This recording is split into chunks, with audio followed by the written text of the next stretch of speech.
Now, Okay. I don't think my pledge goes.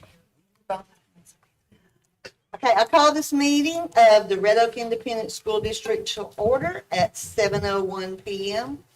Let the record show that a quorum of board members is present, that this meeting has been duly called, and that the notice of the meeting has been posted in accordance with the Texas Open Meetings Act, Texas Government Code, Chapter 551. All board members are present with the exception of John Anderson and Brian Sebring. Mr. Knight, if you will give the invocation tonight. Father, we just come before you tonight to say thank you. Thank you for allowing us to be here, be part of this district, Father. Father, to have an understanding, Father, that you could provide the wisdom that we need to lead this district. But Father, we know there's also our teachers, our staff, everyone involved with this district, Father, our students. Father, that greatest is just a wonderful outcome. Father, that our children learn. And some of our children are young adults. And we just come before you for them, Father. Give them the understanding, the patience, and the peace that we all need. Father, as we conduct this business, Father, we just ask that you help us understand and just provide that wisdom for us. We thank you for everything. For Lord Jesus, amen. Amen. Okay. Did Julian arrive yet? Okay, if not, Here he is. oh, there he is. Here Okay. we go. So Mrs. Knight is going to introduce our pledge leader.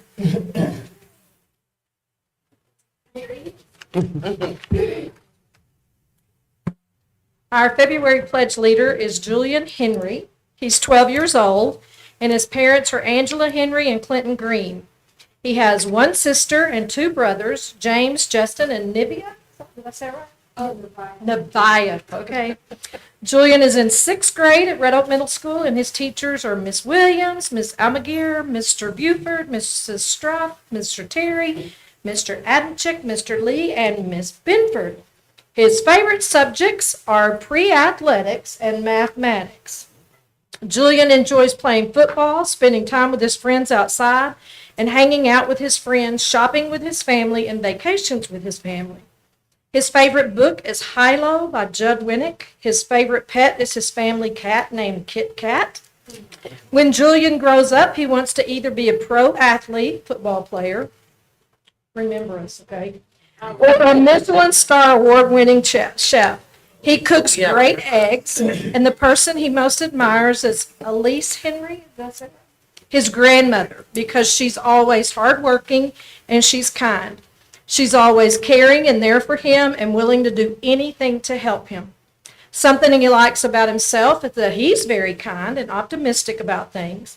When he faces challenges, he asks a friend or his grandmother for help, and they carefully work through the problem together. Julian was chosen by his teachers because he has exhibited leadership skills by assisting new students, as well as being a role model among his peers in conduct and overall good choices.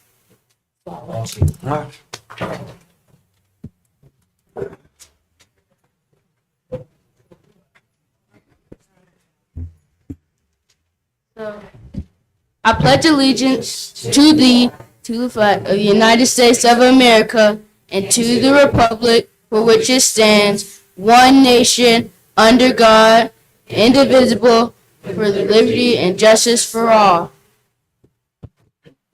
Honor the Texas flag. I pledge allegiance to the Texas, one state, under God, one and indivisible.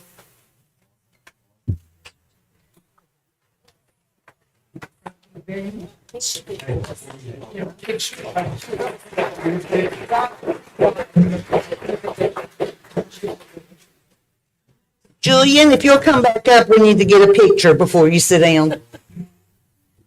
Miss Knight forgot to grab you.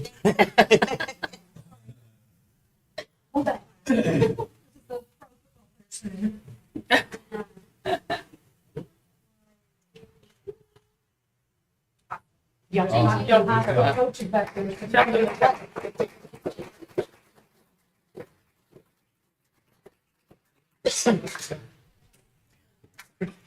before we begin this next portion of our meeting, I'd like to, we're going to recognize several students, few different groups, but we would like to ask if you will stay until the end of the recognitions, and then we'll take a short break and let everybody leave that needs to, okay? So first, we have Miss Laura Kelly, who is our Instructional Technology Coordinator, and she is going to tell us about the Spelling Bee winners. And Mr. Sean Kelly is going to help with the certificates. Good evening. Each year, Red Oak ISD is able to participate in the National Script Spelling Bee. All 5 of our elementaries and our middle school participate in that. It begins in October. They start having campus level bees in the classroom, which is what you would imagine your typical spelling test. Words are called out and they write them down. And then each class, whoever is the winner of each class, progresses on to a campus spelling bee. And so all of the class winners compete in what you typically would see on TV as a spelling bee, where they are given words aloud and they have to spell them right there on the spot. So these are our campus winners for each of our 6 campuses that participated. For Shields, we have Bryce Cup.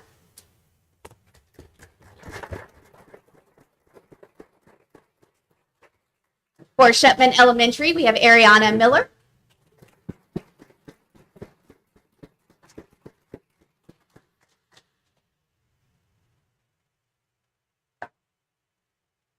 For Red Oak Elementary, we have Ariana Saborda.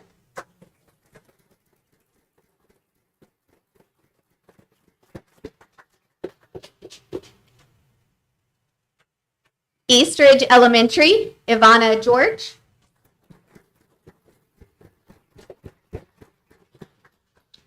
For Wooden Elementary, Paul Smith.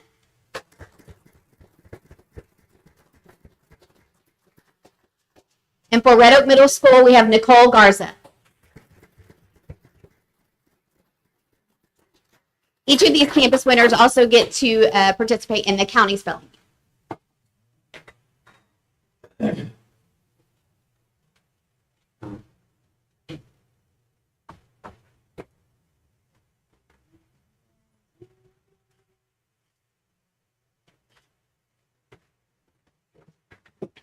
Parents, if you want to come up and take a picture, you can.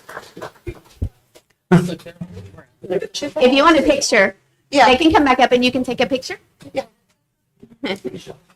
Y'all are too quick tonight.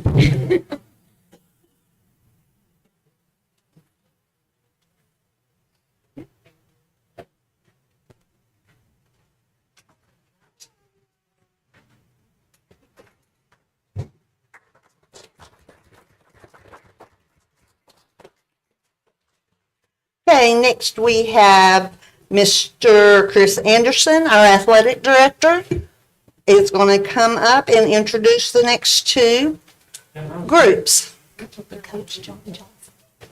Coach Johnny Johnson. And he will be assisted by Coach Johnny Johnson.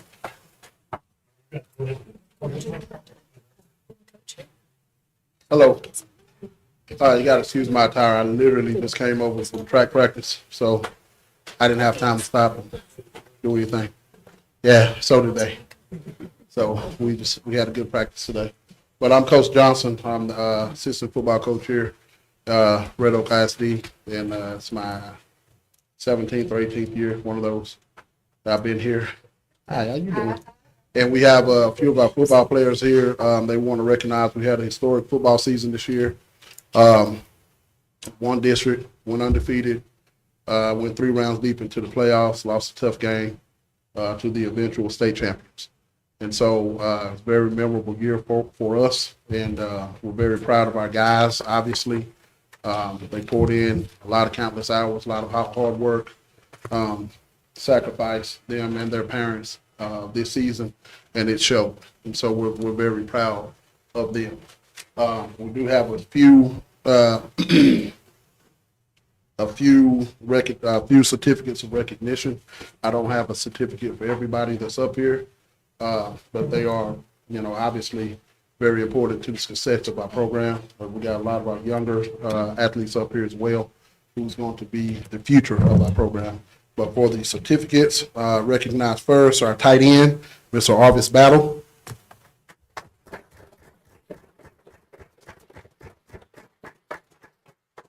We have our All-State wide receiver, Braden Robinson.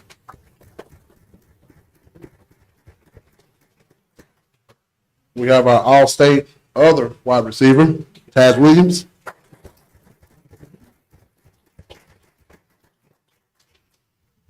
First team All-District, Rodney Malone, wide receiver.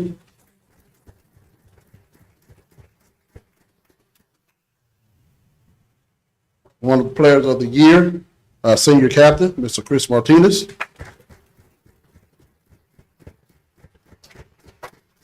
All-District defensive back, Terrell Stocker.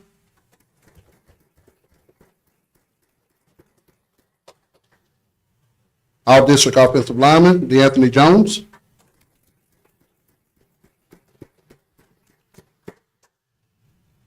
And that's all we have, Coach. Do we have anybody else? We definitely want to recognize Mr. Taplin. I did not have a certificate for him, but this is a guy who's the all-district receiver for us as well. Also has multiple football offers, so I promise you he's not being overlooked. But whoever else was, who I have up here, good. Everybody else, all right. Where? Oh, my boy. Yes, he's a freshman for us. Freshman defensive lineman for us. If you look at him, you tell he doesn't look like a freshman.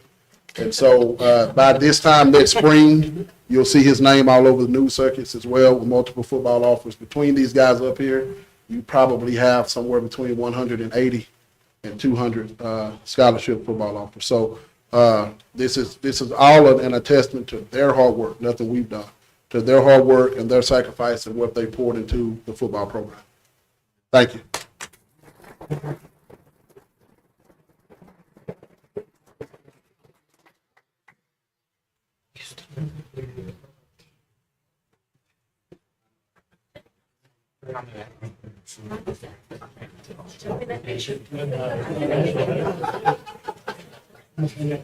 Short people in front. Short people in front. Short people in front, Johnson. Short people in front. Let's see you. Oh, whatever.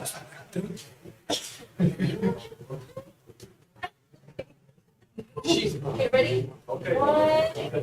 Everybody look here. 1, 2.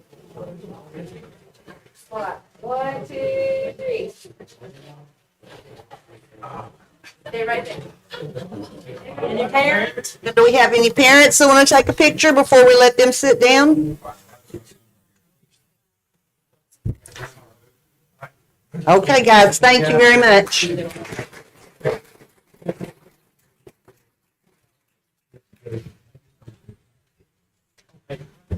Okay, next we have Miss Hope Porter, head volleyball coach, and her girls.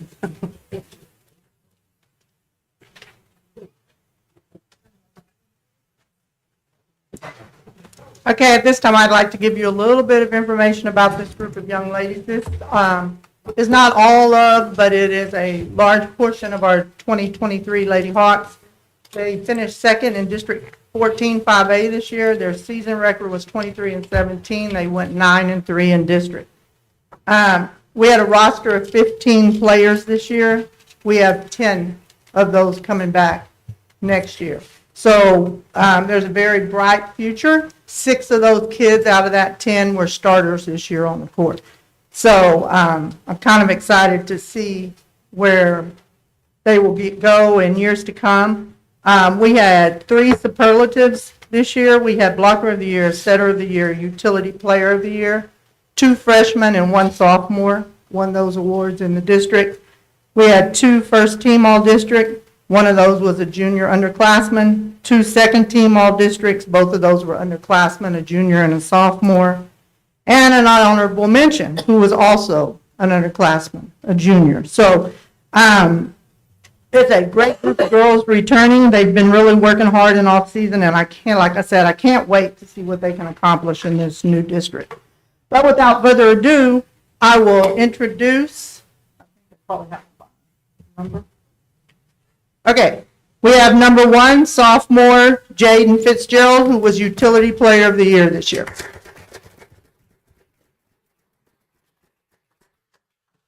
Number 2, Abigail Guerrero, a senior.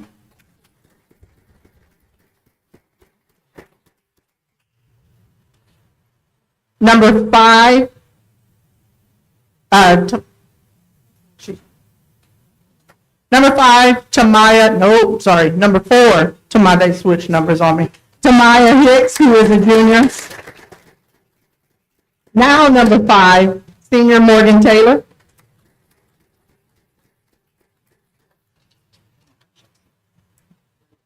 Where is she? I know I saw her.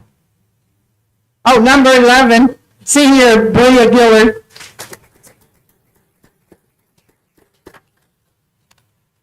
Number 13, sophomore Destiny Alvarado. Number 15, sophomore Jaden Sheffield. Number 16, senior Aubrey Pittman. Number 17, freshman Aaliyah Earls. And number 18, freshman who was setter of the year this year for our district, Sarah Fanning. And before they get away, I'd like to say that my assistant coach is here, Coach Fanning, which she handles everything other than the court for me. So she's a blessing, and I appreciate her very much. Here you have the 2023 Lady Hawks.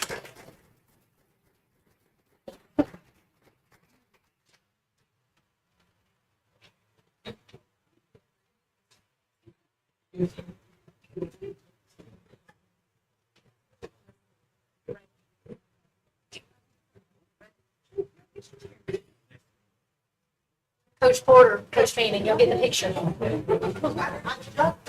I know, you gotta get the picture. There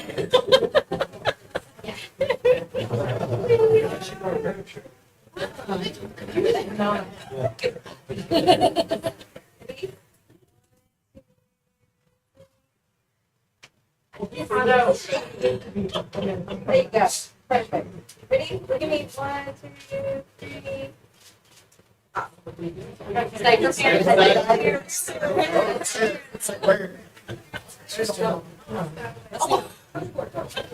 Oh, you gonna get in trouble.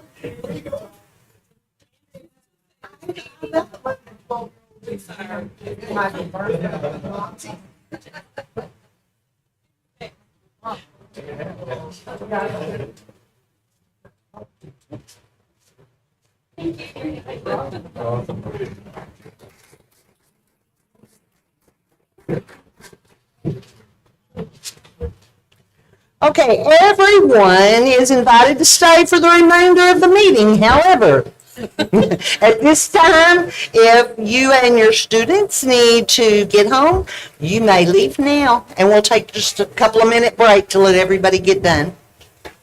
Congratulations, Hawks and coaches. Thank you, parents.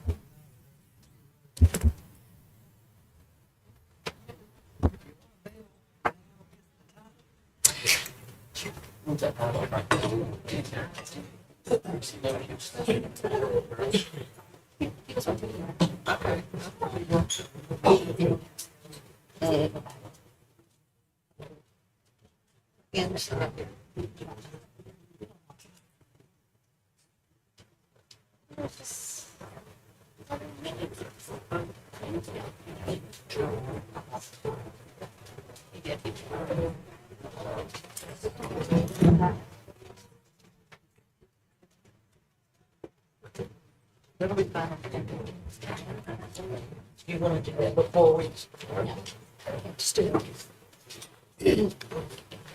Okay, I think everybody is all ready now.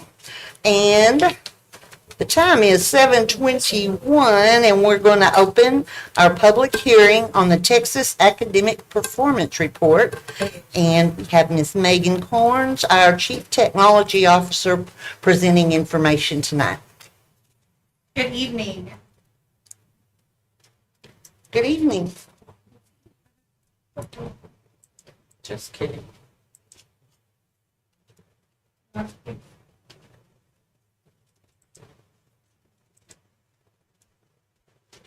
He's coming.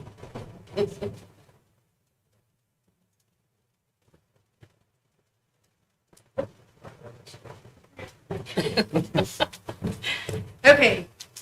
Every year we present an annual report. This year the report is a little different simply because of the delay in the pending litigation for the state in our ratings. So this report today, there are 8 sections that I'm going to go over. Most of this information, if not all of it, has already been presented in some form. So there's going to be several pieces that I'm just going to make reference to previous presentations that have been made. This information is based on last year's results. So everything will be either last year, or there are going to be a few things that are going to actually be the previous year, 21-22. So the first section is known as the TAPER report. And the TAPER report is the Texas Academic Performance Report. This is based on the data that is compiled and provided to TEA by each district and every campus. The TAPER report is given on the campus and district level, and it includes student performance, it includes information about school, district staff, programs, and demographics. The cover of the TAPER report typically will be where we list, where it's listed if there's any ratings that are given or if there are any distinctions for the campus. But you'll notice this year, the cover sheet is only going to include the name and the number of the campus or district. It's not going to include anything else because none of that's been released.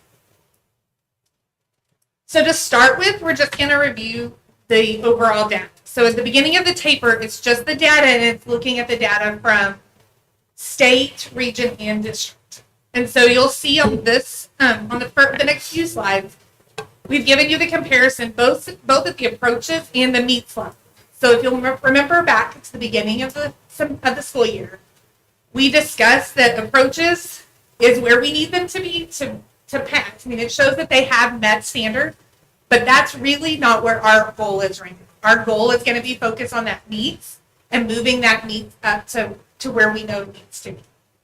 And so when you look at this takes all of the grades and all of the subjects as a district and shows that even though there were major changes in the test this last year, we still maintained this very close to where the state and the region is. This next one shows you reading. One of the big changes I want to note when you're looking at the reading test is the amount of writing that went into this test now. So beginning at 3rd grade, there is writing at every single level, and that is a difference in the way that it was previously tested. Math also included some major changes with technology enhanced items. So students on several of the questions have to do something more than just pick a multiple choice answer. And so again, that shows kind of where we are, all grades looking at. Science is tested at 5th grade, 8th grade, and high school. And so again, we are within very close to where we see the state and the region. And then social studies. Social studies is tested at 8th grade and at the high school. And so that again shows you kind of where we are seeing the performance. So then in the TAPER report, it moves on to attendance. In our attendance, you can see that we are above both state and region. But this data is again based on 21-22 and not last year's data. So this is a delayed report. This is another delayed reporting in college, career, and military readiness report. And this shows you where we're falling in comparison to the state for our college, career, military. This is one of the areas that we are targeting this year. And so we have a group that is working and focused specifically on making sure that we have, that we're tracking students and helping them make sure that they're moving towards one of these areas. This again is another delayed. This is 2021-22, and this is our annual dropout rate for 7th through 8th grade. And then you'll notice that we are below. And then for 9th and 12th, and we are below in that as well. Longitudinal, so this is the 4-year longitudinal graduation rate, and this is where we are for that graduation rate as well in comparison to state and region. Then inside the taper report, we look at the student ethnic distribution, and so you will see that this is again based on last year's data. So there have been some changes even within this school year, just based on our current enrollment.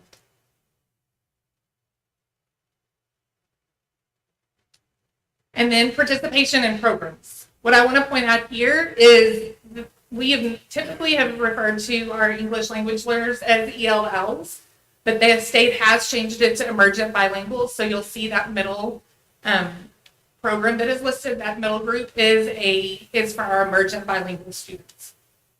And you can see where we are in comparison to where the state is.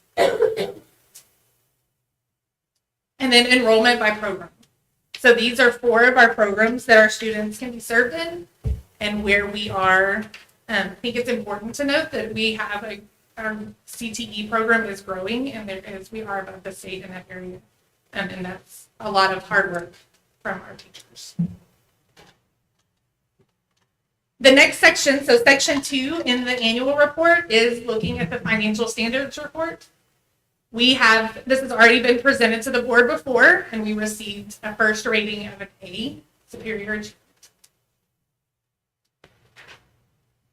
The third section of the report is the accreditation status.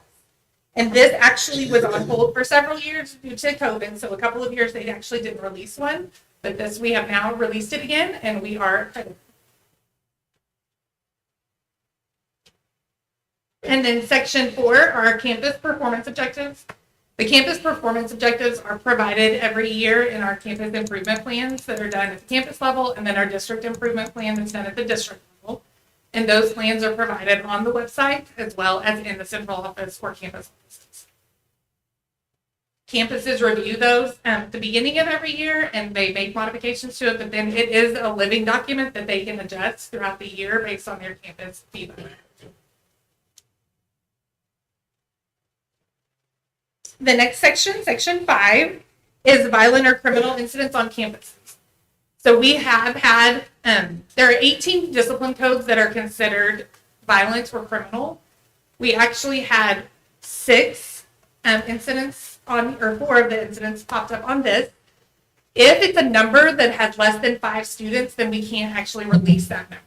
So you'll see that there were incidents that occurred on campuses, but the exact numbers cannot be released. All of those incidents follow the code of conduct for the action codes.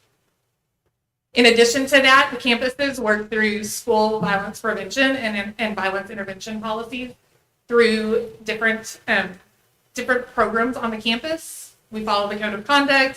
The counselors and administrators are supportive of making sure that they are following the steps. We have Stop It, we have the Crime Stopper online form, and we do safety.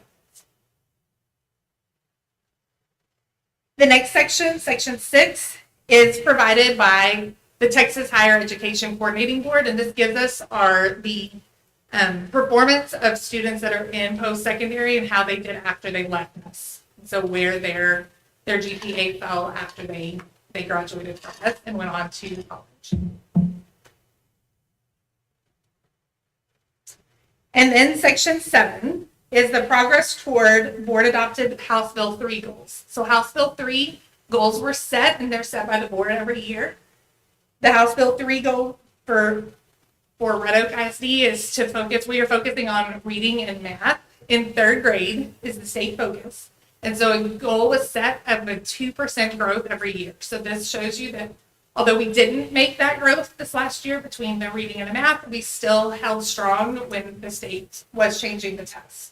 And so, that is, at least we are holding strong there, and we can continue building on what we are seeing there. In addition, the other part of the goal for House Bill 3 is college and career military readiness. And the goal there was to see a 2% increase in AP results, and that was seen. There was also a 2% goal for increasing participation. While we didn't increase participation, we did even better in the AP results.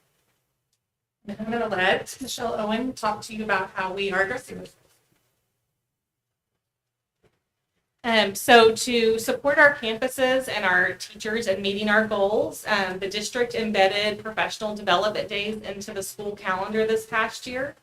So this year, our coordinators and our instructional coaches have been meeting with teachers and doing district-wide planning for the upcoming 6 weeks. In addition to that, there's been a heavy focus on writing. Just as Ms. Horns mentioned, the state did change the assessment to where the prior year, the reading test was solely a reading test. Now it's a reading language arts test where 50% of the test is writing. So with that 50%, approximately 20% is the extended constructed response that we spoke about earlier this year. That's where students are asked to write a composition in response to a piece of literature that they've read. And then there's approximately 30% that's revision and editing. That was added this year as well. So we have had coordinators and instructional coaches attend the Carlin Laborio writing training, and they have developed a writing framework that progresses from kindergarten all the way through 12th grade. So each year, the kids are building upon what they learned the previous year in writing. The ECR writing training, so that stands for the Extended Constructive Response. We've learned a lot since the state released the STAR test last year, and so every time we learn something new, we make sure that we turn that around for our teachers and our administrators, so that we are putting forth the most accurate information for our kids. The ECR 911, that was another extended constructive response training led by Region 10. We turned that training around for instructional coaches and principals. This year, we also did a writing scoring calibration to make sure that district-wide and across all grade levels, we're calibrated in how we're scoring and what we're looking for. We've also done training with our Saxon Phonics program. We use Saxon Phonics in grades K through 2. We've also done guided reading training with our elementary teachers to help support our struggling readers. We also have done training with the research-based instructional strategies that are outlined by TEA. With math, we've done guided math training where the teachers have learned to do small group math lessons. We've also implemented ZERN in K through 2. That's an online math program that has been approved by TEA. And then we've also done training with math manipulatives, starting with the concrete hands-on math and then transitioning to a more abstract concept like algorithms and word problems. We've also done training with math fluency. That's like knowing their facts, subitizing, being able to look at something and know instantly what that is. And then also the research-based instructional strategies for math as well. So Section 8 of the annual report is the glossary that is provided every year by TEA. TEA prepares a taper glossary that just gives definitions and explains some of the methodologies that they use to pull the data together for the tables. And so that is all the information that I have today. If y'all have any questions. Anybody have any questions for Ms. Corns? Thank you very much. Okay, since we are in a public hearing, is there anybody in the audience that wants to speak or ask any questions pertaining to the Texas Academic Performance Report? And no comments from the board? And at this time, which is 7:35, we are closing the public hearing and resuming with the regular meeting. First, we'll have Ms. Sanford and her superintendent's report. Okay, before we get started, I did want to introduce our interim high school principal, Mr. Cole Monroe. If you'd like to stand up so people anyone that doesn't know you can, we appreciate him taking the lead role, and pursuing high school and keeping it going like it's going and making great things happen there at the high school. So we appreciate you being here. I was told you look like Brian Sebring.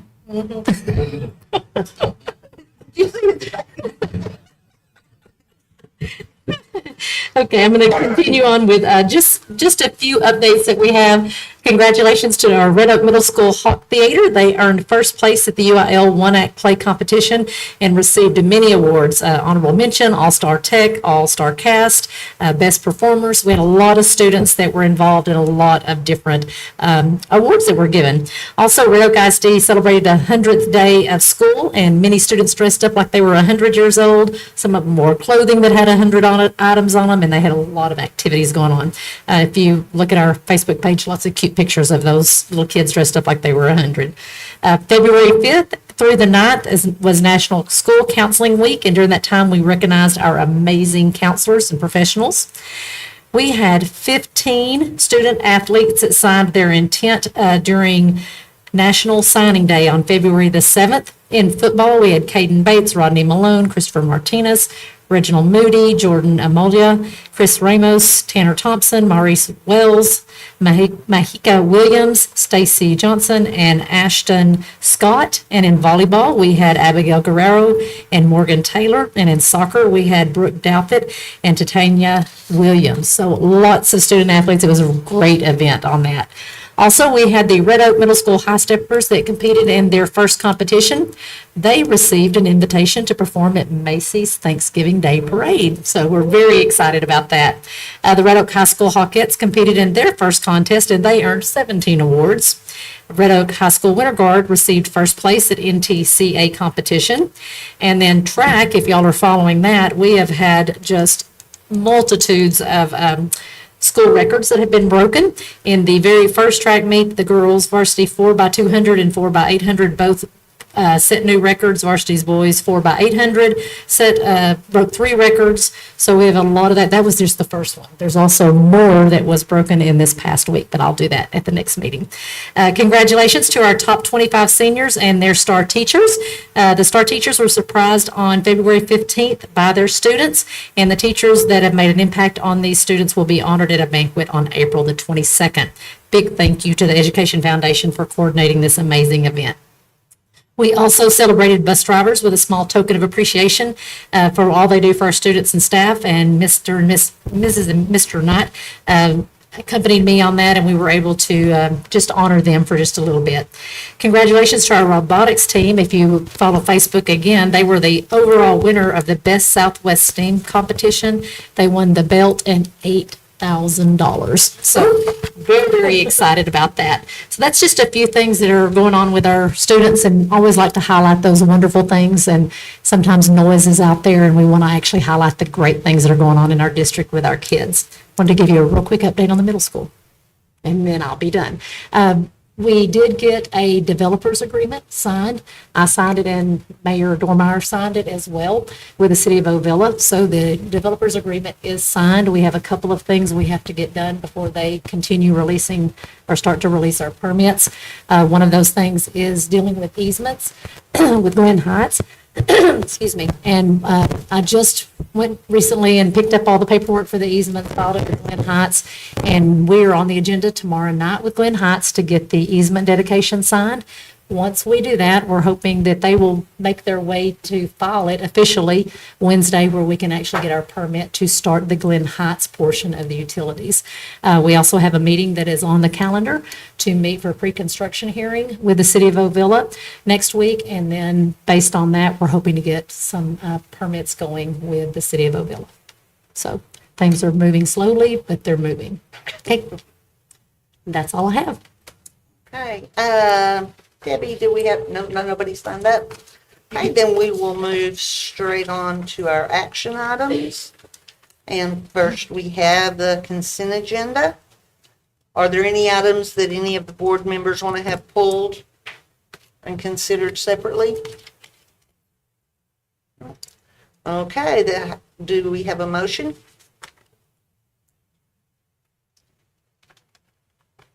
Make a motion, we I make a motion that we accept the consent agenda. Second. Okay, we have a motion by Mr. Kelly and a second by Ms. Knight. All in favor say aye. Pose same sign.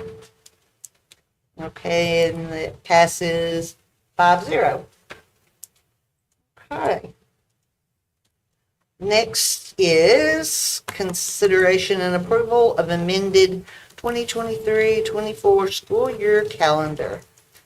Looks like Mr. Frills is going to talk to us next. Yep, you got me, sorry.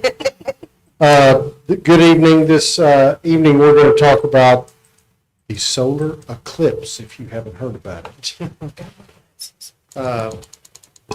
Recently, we have found out that everybody from the whole state of California, I should say, everyone from across the U.S. is going to be here on April 8th, is what they're planning. Mr. Kelly's probably been in meetings, already heard about this. For some reason, the 287 corridor from 35 to Ennis is like the mecca of the eclipse. And now we're getting information that we probably need to prepare for a day of traffic congestion, where they're predicting 35 will shut down for that 4 minutes. And people will just stop. 287 is going to be the same way between here and Ennis.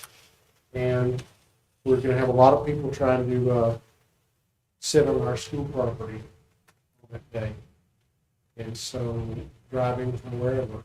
And so they advised us that we need to take heed of this warning. And so we had this originally scheduled as a staff development day. So the students have been out this whole time, but we decided that we haven't had one bad weather day. And I just looked at the long range forecast, and they're saying through March 22nd, we're at a 60% chance of above normal, at or above normal temperature. So I don't see snowmageddon coming in the next 10 days. So I don't think we're going to lose any more days to bad weather. And we still have 2 banked, even if we make this change. So we are recommending tonight that we amend the school calendar to say that we're going to have Monday, April 8th as a holiday, and move the staff development to Tuesday, April 9th. So if we have to do any cleanup or there's any collateral issues that we have to deal with the next day, it's just the staff here and not the students.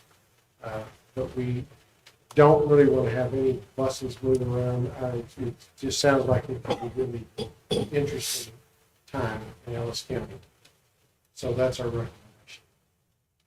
So the kids will be off Monday and Tuesday, and Yes. staff will come back Tuesday. Yes.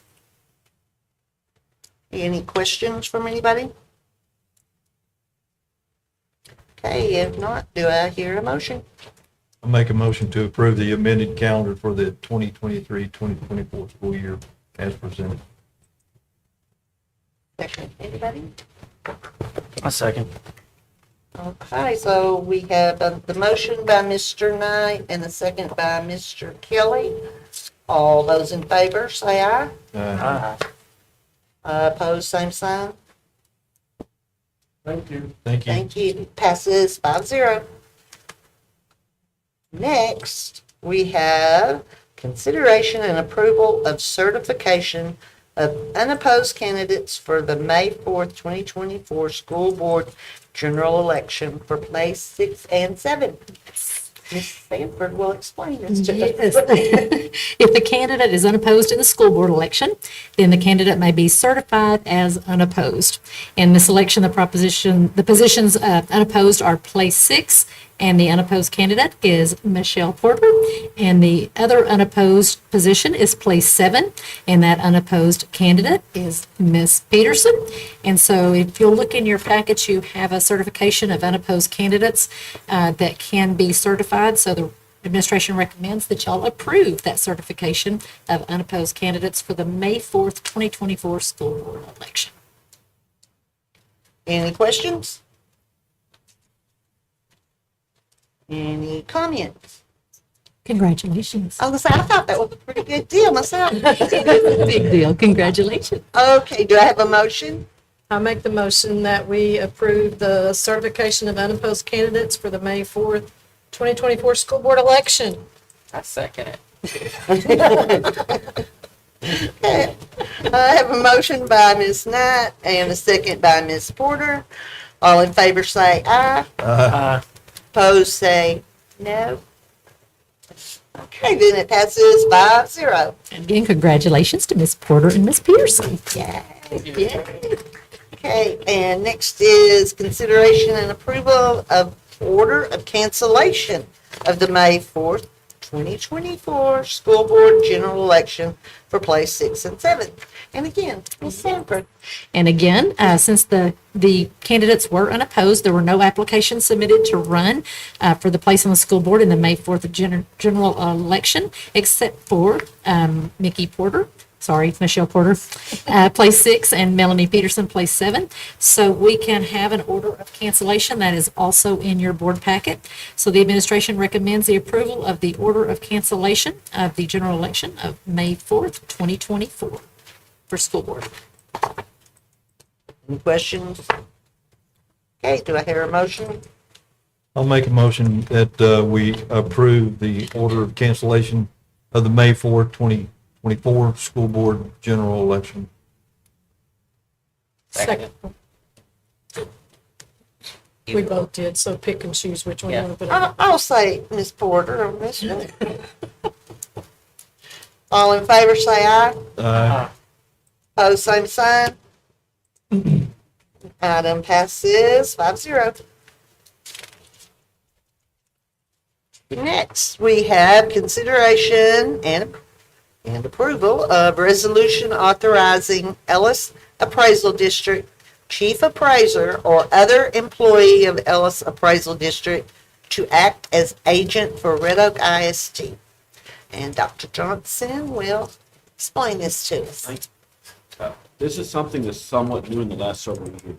But if you recall, when we talk about school funding, there's two kinds of property taxes that are used in the formula.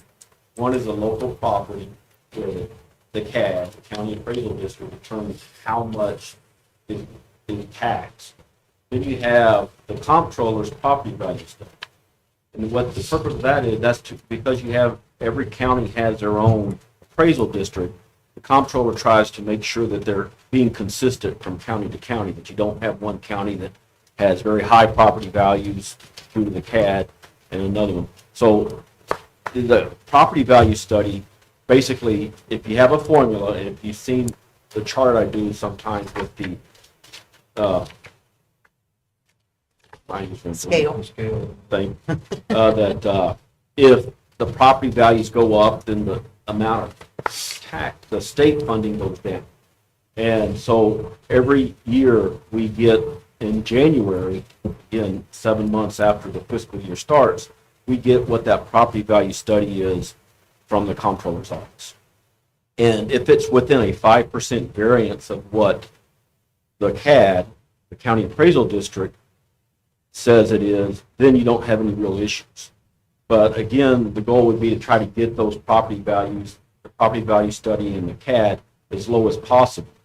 So what happened a few years ago is before that, if there needed to be an appeal, then the County Appraisal District would just do the appeal on behalf of the districts.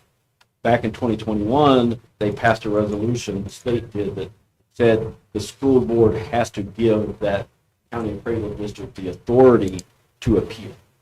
Right now, the property value study is a little less than what the CAD said our property values for 2023 are. And so there may be an appeal to try to reduce down to that number. So what this is a resolution asking the board to give the County Appraisal District the authority to appeal the 2023 if the decision is made for them to want to appeal. So that, if the Ellis County people do it, that's better than having an outside person? They would know, the County They would Appraisal know more. District has more information to do it. But we're within that 5% range, so we're okay at this point. But, If it's greater than 5%, that's when they start looking at it? yeah. And I could, if the property value study is greater than 5% of the cap, then that reduces the value, the amount of tax state, it's not the state revenue. Any other questions? Okay, do we have a motion? I'll make a motion to school board adopt the resolution authorizing the Ellis County Appraisal District chief appraiser or other employee of EAD to act as the agent in regard to filing a protest against the comptroller's 2023 property value study for Red Oak ISD.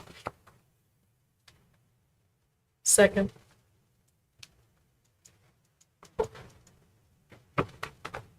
I have a motion by Mr. Knight and a second by Mrs. Knight. All in favor say aye. Aye. Those opposed? Same sign. Thank you, sir. Okay, it passes 5-0. Okay, next we have consideration of Suite 360 program for the 2023-2024 school year to meet House Bill 3908 requirements. And we have Sue Brown, our Director of Health Services. Thank you. In the regular session of the Texas Legislature of 2023, House Bill 3908, also known as Tucker's Law, was passed, and it needs to be implemented this school year. So it adds to the duties of the School Health Advisory Council, or SHAC, for them to recommend to the Board of Trustees an appropriate grade level program curriculum for instruction on the dangers of opioids, including addiction to and abuse of synthetic opioids such as fentanyl. House Bill 3908 requires that each district annually provide to our students in grades 6 through 12 research-based instruction on fentanyl abuse prevention and drug poisoning awareness. SHAC met on January 9th to review programs that would meet the requirements. We had presentations from the North Texas Behavioral Health Authority. We had a program from Reach Council, and Angela Fitzgerald talked to us about Suite 360, which is a program that's already in use and paid for in our schools this school year. Students and staff are all familiar with that program. It's done during talent time. It's not during a core subject. SHAC members voted, and Suite 360 was the one of choice to be used this year. It is no additional cost to the district. But we were informed that next year there would be a cost for this fentanyl program through the Suite 360 program, and SHAC wants to review all the programs and the costs, what it's going to be once we learn the additional costs that it would be. So our request is for tonight for you to vote on SHAC. Our recommendation is for this current year only that we use Suite 360 to meet the House Bill 3908 requirements. And we'll come back to you later, either this year or next, on how that we're going to meet those requirements in the future. Anybody have any questions? I only have one question. Regards to 3908, other than our police officers, have we gone through the Narcan training? Narcan training is done with our police officers and our nurses. So both nurses and police officers have it available. Okay.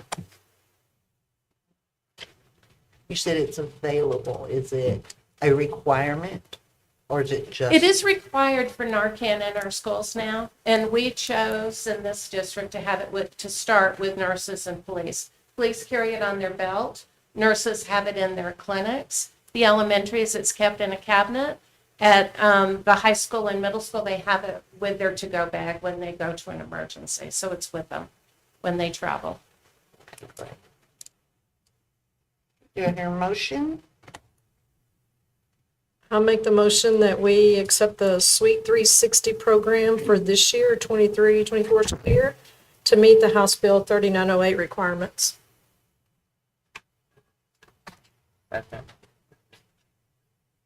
Thank you. Okay, thank you. Thank you. That Thank was you. a motion by Ms. Knight, a second by Ms. Porter. All in favor say aye. Aye. Opposed, same sign. Passes 5-0.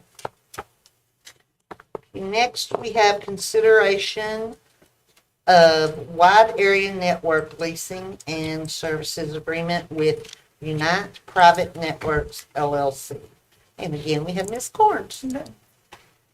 Okay, tonight I bring to you the ability for us to connect the new middle school campus to our current Wi-Fi and connections and internet for the rest of the district. We've been working with Unite Private Network before. We already have a contract with them, and so this will allow us to do the installation so that we are ready for to bring the new middle school campus online.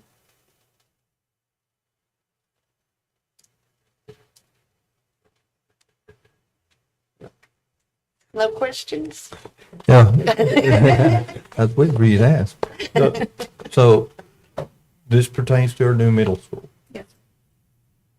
We're trying to get this ahead of the curve, correct? So it allows this line to to be placed, and so that we're ready for the next step.